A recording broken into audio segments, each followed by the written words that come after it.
Well, something that I know that has been a hot topic amongst the IWC is that list of banned words. Was there ever an official list, or do you just discover them and now y'all know it? But I think there's been a format that leaked before that did have like a list of don't say this, say that sort of thing.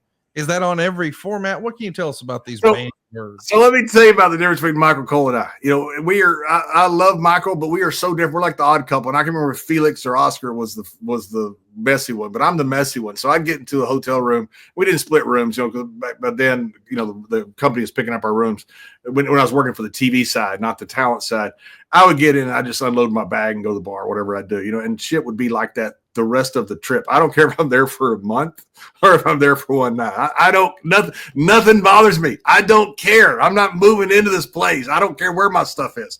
Michael would come in and he'd put stuff in the drawers.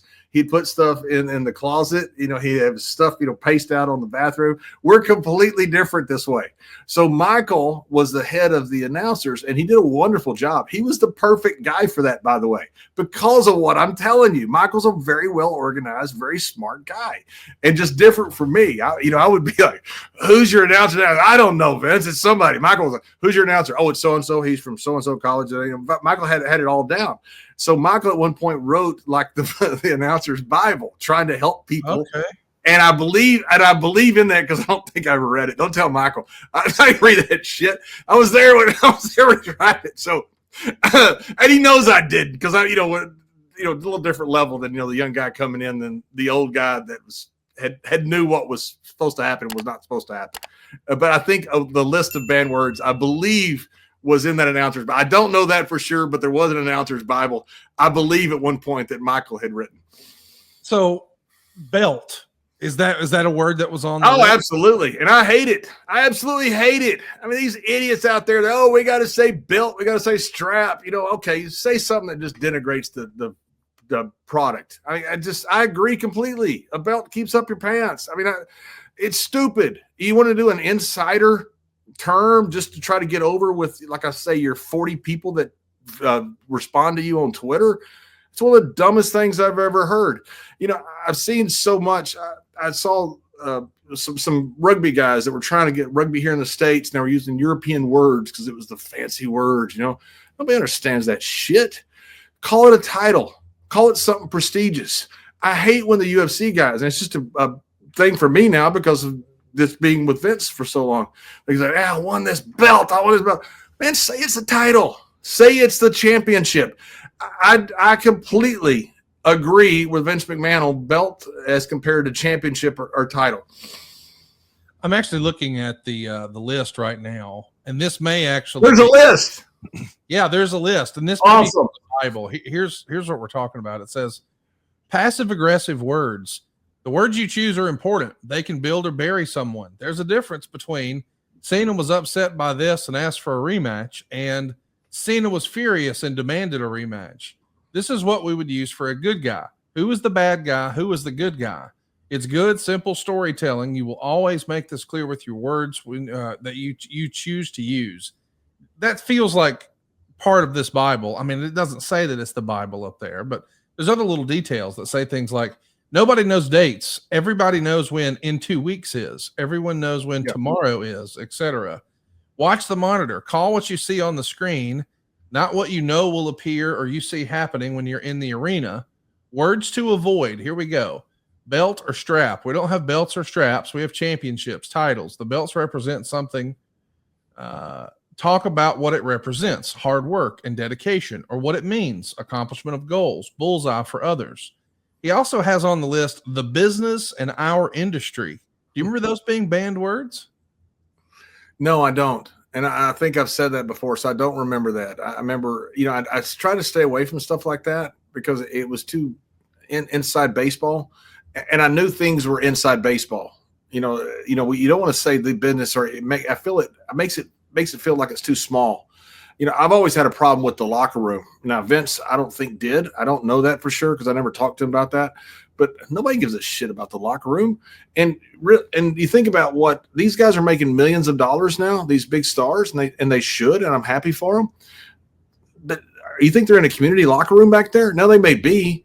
That's not what you want to put over to the fans that it is. You want to think that they're in their private locker room. You want to think they're in, I've always gotten mad at anybody, heels or baby faces, that carry their own bags into the arena. I've told guys forever, why you're supposed to be a star. I mean, you see Michael Jordan walking in back in the day when he'd have his bag with him. No, somebody be carrying it for him. There's a lot of things like that I think were just simple part of what Vince would want to make it appear bigger than this little thing that was an old Carney event that people that were in the know knew. It wanted to be something that was like the NFL or like Major League Baseball was completely perceived differently. Other things that are on this list are words to avoid. Remember that being a Vinceism? No, I don't. Vince did not like any type of initials. I knew that, so I would have never said something like that. Yeah, I knew that, but I didn't know that particularly was something that was bad. Vince didn't like a lot of things like very, like you're very happy. Learn English. Say ecstatic. Say something. Vince didn't like that because he thought it sounded redneckish or stupid. And so he wanted better words. He wanted a more sophisticated commentary than that. He hated the word that. Boy, say that arm. Oh my God. Woo, that's a no-no. That is a no-no. It's the arm or it's the right arm. It's not that arm. Vince hated the term that and the. Wow. I'll tell you a funny story one time. We're coming off air in a pay-per-view, and we did the old Von Erich cage door finish, where he slammed the door in the guy's head or something like that, whatever it was. And Michael used to have, when you go 15 seconds left or 20 seconds left, Michael had the best notes, and he would sit there and read those notes. And he was so good. I mean, so professional. He had it all written out. He was really good, and he could read them like it was, he was ad-libbing. So good. So Michael's going over the finish, promoting to either Raw the next day or Monday or the next pay-per-view, whatever we were doing. I don't know if maybe it was a Raw or promoting to a pay-per-view, whatever we're doing. We're pushing something coming up. Michael's about 7 seconds from being off air. So it was off air. So I think it must have been, I don't know if it's pay-per-view or TV. And he said everything was going fine until they hit him with that door. And you hear this baritone billionaire freaking erupt. I mean, erupt. We're 7 seconds from going off air, and Vince has had this wonderful pay-per-view. He's so happy until Michael says that door, and Vince goes, "Michael, did you go to Syracuse, you illiterate son of a bitch? What the? It's fucking the door, not that door." And Michael's trying to go off air, and Vince is sitting there yelling at him about that door and the door. It was one of the funniest things I've ever seen. And Michael read the whole thing like Vince wasn't even there. It was absolutely tremendous. My God. What about just the word pro wrestling? I know that has been a thing maybe since the beginning. And Bruce has talked about this before, that he didn't get it at first, and then he did.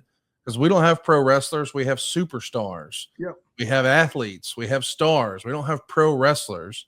Do you remember just pro wrestler being a word that we're not going to use? Do you remember anyone getting their finger wagged at for using the term pro wrestler or something like that? Guys wanted to die on this hill, and I thought it was stupid. Guys wanted to get in pro wrestler, and everybody go, "Oh, he said pro wrestler. Oh, good for you. Good for you." That's going to get you a hell of a push. I never understood why people wanted to die on this hill. Vince wanted sports entertainment. He wanted superstar. He wanted to create something different than pro wrestler. You got to understand, Vince came up, Toots Mont helped get Vince Sr. started, one of the original old Carney guys, So you want to differentiate yourself from the days of the VFW halls, of the high school gyms, of the roller derby. And I get that. Now, today, people don't associate it with anything like that. So it's different now. And now if you say pro wrestling, I think it has a different connotation than what it had 20 years ago. But 20 years ago when I was there, it was a negative connotation. And I know people that were in the know like that because that was their part of their inner circle and made them feel like they were part of something that nobody else knew. But that's not where you make money. You don't make money by catering to your hardcore fans. You make money by Stone Cold bringing in a family of four, or by The Rock bringing in this family that wants to come in on a Thanksgiving weekend or a Christmas and say, "Hey, let's go to the wrestling and see this guy, The Rock. He's fantastic." That's where you make it. And so you want to differentiate yourself between the old VFW halls, for lack of a better term, and superstars. Nowadays, that's not the case because people assume, pro wrestling, you're the guys who sell out in Global Layfield. You're the guys who sell out the Meadowlands. You're the guys who sell out these big arenas. It's different now. But back then, I completely agreed with it, that it was important to characterize your guys differently than what the insiders would say. What about little things like hospital and medical center? I never understood that. Vince wanted always to keep things on a more cerebral level. And so that was, I think, the reason for the medical center. And plus, he didn't want people to be able to call the hospital, I think was a lot of it. So you didn't want to say he's at the Baltimore hospital, because people would call the hospital back then. Got you. That makes sense. But if he's at a local medical center, you have no idea where he went. He could have gone to an outpatient emergency room or something. So that way you have the plausible deniability of saying, well, he was at a different place. You know what? All these years I made fun of that and didn't understand it, but what you just said makes all the sense in the world. You don't want to actually have fans calling the hospital and interfering with people. Right. And if you give them a name, you give them an actual place. So if you said you went to the Baltimore hospital, it's easy to call it. Yeah. If you say you went to a local medical facility in Baltimore, you have no idea where they went. That's right. Wow. Now the word Vince hated, I don't know, it's not going to be on there, because people should be smart enough not to say it, is the word prick. For some reason, you can get away with calling somebody a son of a bitch, a bastard, an asshole. But if you called somebody a prick, that's what Brad Maddox got fired for. Remember Brad Maddox? He was talented as he could be. I remember Vince seeing him backstage one time, and I was sitting by Vince, and he was doing a promo, and he goes, "Man, that kid is special." I mean, Vince really liked him, and I don't know exactly what all he got fired for, but he said "prick" in the promo. Vince thought that was the most classless word ever. I once called Shawn Michaels that in a promo. I said, "You're a selfish prick" or something.